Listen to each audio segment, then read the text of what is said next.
Hey guys! ඔන්න අදත් මේ ඔයාල එකතු වෙලා ඉන්නේ weight lifting fairy Kim Bok-chu Korean TV series එකේ 11 වෙනි එපිසෝඩ් එකත් එක්කයි. අපිව subscribe කරලා bell button එකත් on කරලා තියාගන්න කියලා මතක් කරන ගමන් කලින් එපිසෝඩ් එක බැලුවේ නැත්නම් උඩ තියෙන link එකෙන් ඒකත් බලලම අද කතාව බලන්න අපිත් එක්ක එකතු වෙන්න කියලා ආරාධනා කරනවා. වීඩියෝ එක ඔයාලට අරන් යන අපේ real viewer. අද කතාවට යන්න කලින් එපිසෝඩ් එකක් ටිකක් මතක් කරලා දෙන්නම් ඔයාලට. කෝච් චෝයිගේ අස්වීමත් එක්ක ගොඩක් කනගාටුවට පත්වෙලා ඉන්න බොක්චු හරිම දුකින් එහෙම ඇවිද ඉන්නකොට නන්හි සියොන්නොක් දෙන්න මෙයාව හොයන්න ගොඩක් try කරනවා. මොකද බොක්චුට ස්පොන්සර් කෙනෙක් එක්ක ලැබිච්ච මීටින් එක මිස් කරගන්නත් බෑනේ. ඒ කතාව දැනගන්න ජුනියෝන් තරහවල් ඔක්කොම පැත්තක තියලා බොක්චුව හොයන්න යනවා. අන්තිමට බොක්චුව මුණ ගැහෙනවා ජුනියෝන්ට. ජුනියෝන් බොක්චුවට බැනගෙන යන්නේ එයාගේ සිටුේෂන් එක නොදැනේ. ඒත් බොක්චු අඬන්න පටන් ගන්නවත් එක්ක ජුනියෝන්ට ගොඩක් දුක හිතෙනවා. තුරුල් කරන් හිත හදන්න උත්සාහ කරනවා. එතන ඉඳන් අද කතාව මොකද වෙන්නේ කියලා දැන් බලමු. බොක්චුගේ තාත්තා ප්‍රොෆෙසර් යුන්ගෙන් ලැබෙන කෝල් එකත් එක්ක බොක්චු කැම්පස් එකේ හොයාගන්න බැරි බවත්, බොක්චුට ලැබුණු ස්පොන්සර් මුණ ගැහෙන බැරි වුණ බවත්, බොක්චු කෝච්චෝයිගේ අස්වීමත් එක්ක ගොඩක් අවුල් වෙලා ඉන්න බවත් දැනගන්නවා. ප්‍රොෆෙසර් යුන් එක්ක කෝල් එක ඉවර වෙනවත් එක්ක බොක්චු ගෙදර එනවා. තාත්තා බනින්න කට හදන්න පටන් ගන්නකොටම බොක්චුගේ වචන වලින් තේරුම් ගන්නවා බොක්චු අවුලෙන් බව. බොක්චු කියනවා එයාට ආයෙ weight lifting කරන්න ඕනේ නෑ කියලා. බොක්චුගේ කඳුළු ඉස්සරහා තාත්තටත් කර කියාගන්න දෙයක් නැති වෙනවා. කතාව ජුන්හ්යොන් දිහාවට. හොස්ටල් එකේ ජුන්හ්යොන් තේක්වොන් එක කතා කර ඉන්න අතරේ ජුන්හ්යොන්ට බොක්චුව ගොඩක් මතක් වෙනවා. බොක්චුව එක්ක ඇති වුණු මතකයන් එකින් එක මෙවිල පේන්න ගන්නවා. බොක්චුවකින් හම්බුණු ලකී කඩදාසි ගේම් දිහා බලන් ටිකක් කල්පනා කරලා බලනවා. එයාටම තේරෙනවා එයාත් නොදැනීම බොක්චුට ආදරෙන් බැඳිලා බව. එයා ඒ ගැන සතුටු වෙනවා. මොකද මේ වෙන්න යන්නේ? බොක්චු ජුනියෝන්ගේ ආදර කතාව පටන් ගනීද? අපි බලමු. බොක්චුගේ තාත්තා ප්‍රොෆෙසර් යුන්ව මුණ ගැහෙන්න ඇවි. බොක්චුගේ සිටුේෂන් එක ගැන දෙන්න කතා කරලා තීරණයක් ගන්නවා. බොක්චු weight lifting වලින් අයින් වෙන තීරණය කරපු නිසා එයාට తాවකාලික විවේකයක් දෙන්න දෙකොල්ල කතා කරලා තීරණයක් ගන්නවා. ආයෙමත් කතාව බොක්චු දිහාවට. උදේ කෑමට එන බොක්චු පොඩ්ඩක් කාලා එහෙම ආයෙ කාමරේට යනවා. කල්පනා කරනවා. තාත්තා කාමරයට බොක්චුව හොයන් එන්නේ හොස්ටල් එකට ගිහින් ඇඳුම් පැක් කරන් එන්න කියලා කියන්නයි. ඒ කතාවත් එක්ක බොක්චු හොස්ටල් එකට යන්නේ එයාගේ බඩු ටික අරන් එන්නයි. යාළුවෝ දෙන්නත් ගොඩක් try කරනවා බොක්චුගේ හිත වෙනස් කරන්න. ඒත් මේ පාර නම් හරියන්නේ නෑ වගේ. යාළුවන්ට සමුදිලා බොක්චු එළියට එන්නේ හරිම දුකින්. එන ගමන් ජුන්හ්යොන්ටත් කෝල් කරනවා. එයා පිටත් වෙලා යන බව කියනවා. ජුන්හ්යොන්ගෙන් හැම දෙයකටම සමාව ඉල්ලනවා. ස්තුති කරනවා. ජුන්හ්යොනුත් කලබල වෙනවා. ඒ වෙලේම බොක්චුව හොයන් යනවා. හොස්ටල් එකේ හොයාගන්න බැරි තැන රෙස්ටුරන්ට් එකටත් හොයාගෙන යනවා. එතනදී ජුන්හ්යොන්ට බොක්චුව මුණ ගැහෙනවා. බොක්චුවත් ඇදගෙන යන්නේ මේ නිදහසේ ටිකක් කතා කරන්නයි. බොක්චු ක්‍රීඩාවට සමුදීලා ඉන්න මේ කාලෙ තුල බොක්චුට බෝරින් හිතුන හැම වෙලාවකම ජුන්හ්යොන්ට කෝල් කරන්න කියලා කියනවා. හැම වෙලේම කෝල් කරන්න කියලා කියනවා. ඒත් බොක්චු අහනවා ඇයි මං එහෙම කතා කරන්න ඕන කියලා. ජුන්හ්යොන්ට ඒ වෙලේ නම් ඉතින් කට උත්තර නැහැ. ජුන්හ්යොන් බොක්චු එක ලස්සනට කාලේ ගත කරනවා. බොක්චුගේ හිත පුළුවන් තරමින් සතුටු කරනවා. හොස්ටල් එකේ ඉන්න ජුන්හ්යොන් මුළු රෑ පුරාම බොක්චුගෙන් කෝල් එකක් එනකම් බලන් ඉන්නවා. හරිම එක්සයිටඩ්. ඒත් කෝල් එකක් නැති පාර අනික් පැත්ත හැරලා නිදා ගන්නවා. පව් අසරණය. බොක්චු උදෙන්ම තාත්තට රෙස්ටුරන්ට් එකේ වැඩවලට උදව් කරන්න යනවා. ඒත් තාත්තා නම් ඒකට ඉඩ දෙන්නේ නැහැ. පස්සේ කාමරේට එන බොක්චු එයාට ඕන දේවල් ලිස්ට් එකක් හදා ගන්නවා. ඉස්සෙල්ලාම ලයිබ්‍රරි එකට යන එක. 2 මියුසික් ඉන්ස්ට්‍රුමන්ට් එකක් ඉගෙන ගන්න එක. 3 කානිවල් එකට යන එක. 4 බොයිෆ්‍රෙන්ඩ් කෙනෙක් හොයාගන්න එක. එයා දැන් අලුත් වෙන තීරණයක් කරලා මේ විදිහට ලිස්ට් එකක්ම හදා ගන්නවා.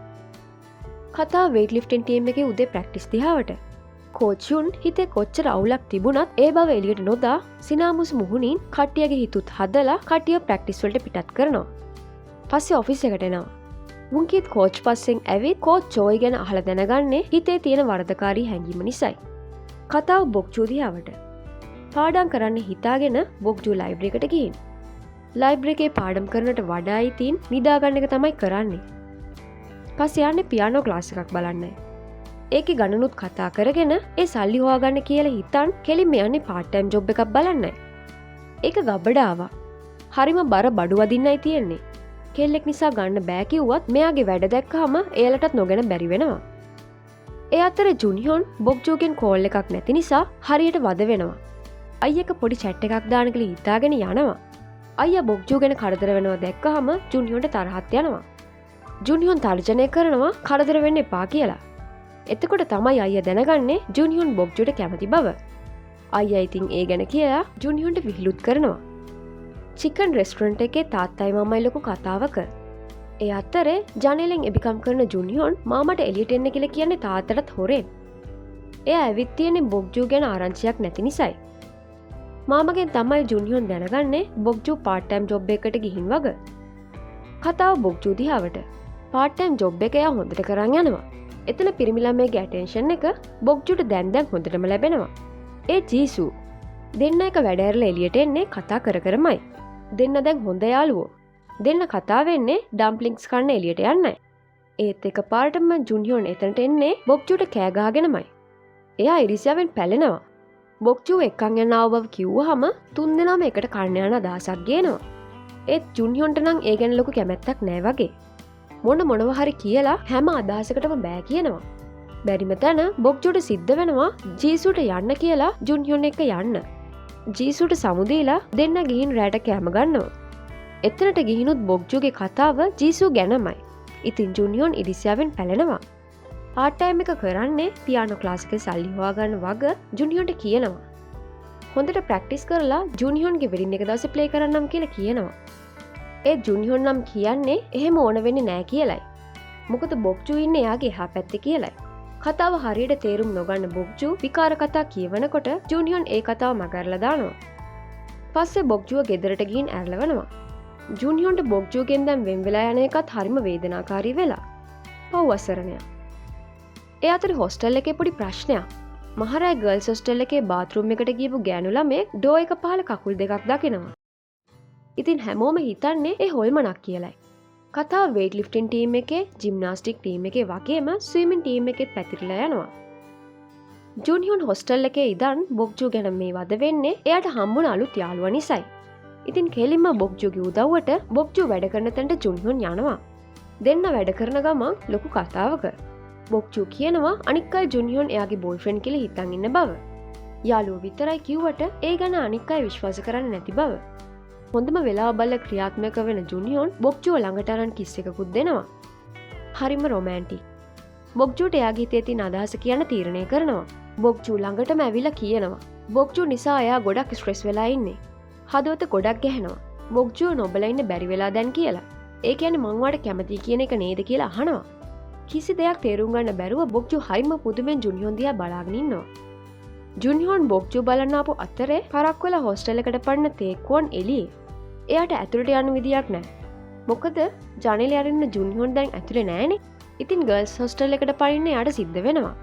එතනදී අයිනකට වෙලා අම්මත් එක්ක කතා කර කර ඉන්න සියොන්නොක්ව තේක්කුවන්ට මුණ ගැහෙනවා. සියොන්නොක් තේක්කුවන්ට කරදරයක් වෙන්න නොදී එතනින් පිටත් කරලා අරින්නේ හරිම අමාරුවේ. ආදරේ ප්‍රකාශ කිරීමෙන් පස්සේ එළිය ජුනියොනි බොක්ජුයි බර කතාවක. ජුනියොන් නම් බොක්ජු ඉස්සරහා දැන් ලැජ්ජාවෙන් අඹරෙනවා. බොක්ජුට තියෙන ප්‍රශ්නේ ඇයි එයාවම තෝරගත්තේ කියන එකයි. මොකද ජුනියොන් හොඳටම දන්නවා බොක්ජුගේ හොඳ පැත්ත වගේම නරක පැත්තත්. ඒ වෙලේ තමයි ජුනියොන් කියන්නේ බොක්ජු තමයි යාගේ පළවෙනි ආදරේ කියලා. බොක්ජු කියනවා ජුනියොන් ගැන යාළුවෙක් විදියට විතරක් කැමැත්තක් තියෙන බව. ඉතින් ජුනියොන් කියන්නේ අද ඉඳලා පටන් ගමු කියලයි. ඩේට්ස් වලට යමු කියනවා. පස්සේ බොක්ජුටම තීරණයක් ගන්න අවසර දෙනවා. හරිම අවුල් සිතුවිල්ලක් තමයි දැන් බොක්ජුට ඉතුරු වෙලා තියෙන්නේ. පස්සේ ජුනියොන් බොක්ජුව සුපුරුදු විදියට ගෙදරට ගිහින් ඇරලවනවා. ගෙදර යන අතරේ යාළුවන්ගෙන් එන කෝල් එකත් එක්ක බොක්ජු යාළුවා මුණ ගැන පිටත් වෙලා යනවා. එතනදී බොක්ජුකින් වැටුණු වොලට් එක ජුනියොන් අහුලා ගන්නවා. හොස්ටල් එකට ගිය ගමන් ජුනියොන් බොක්ජුගේ වොලට් එක ඇදලා බලන්නේ හරිම කුතුහලයෙන්. ඒකේ තියෙන ජේගේ ෆොටෝස් නම් ගුලි කරලා විසික් කරන්නේ හරිම තරයි. එතනදී යාට බොක්ජුගේ ටු ඩු ලිස්ට් එක හම්බ වෙනවා. ඒක දැක්කහම එයා නම් ඉතින් සතුටු වෙනවා. මොකද ඒක තියෙනවනේ බොක්ජුට බොයිෆ්‍රෙන්ඩ් කෙනෙක් හොයාගන්න ඕන බව. පස්සේ බොක්ජු යාළුවා මුණ ගැන හොස්ටල් එකට ඇවිත් යාළුවෙක් කොච්චර කතා කළත් බොක්ජුගේ හිත තියෙන දැන් ජුනියොන් ළඟ. එයා ඒ ගැන ගොඩක් කල්පනා කරනවා. නිින්ද යන්නෙත් නෑ හරියට. පස්සේ රෑ වතුර ටිකක් බොන්න හිතාගෙන රූම් එකෙන් එළියට එනකොට එයාට ඇහෙන අමුතු සද්දයක් එක්ක එයා ගිහින් බලනවා. එතන ඉන්නේ ෂීහෝ. එයා හොරෙන් කෑම කනවා. හැබැයි හොඳ සිහියෙන් නම් නෙවෙයි එයා ඉන්නේ. මොකද්ද මෙයාට වෙලා තියෙන්නේ? හැමෝම මෙච්චර දවසක් බය කරපු හොල්මන මෙයා නේද? එක හරියටම දැනගන්න නම් ඉතින් ඊළඟ එපිසෝඩ් එක වෙනකන් ටිකක් බලන් ඉන්න වෙනවා. අදට අපි ගිහින් එන්නම්. අපි සබස්ක්‍රයිබ් කරලා බෙල් බටන් එකත් ඔන් කරලා තියාගෙන ඉන්න අමතක කරන්න එපා. කතාව ඔයාලට අරන් එන අපි රීල් වීවර්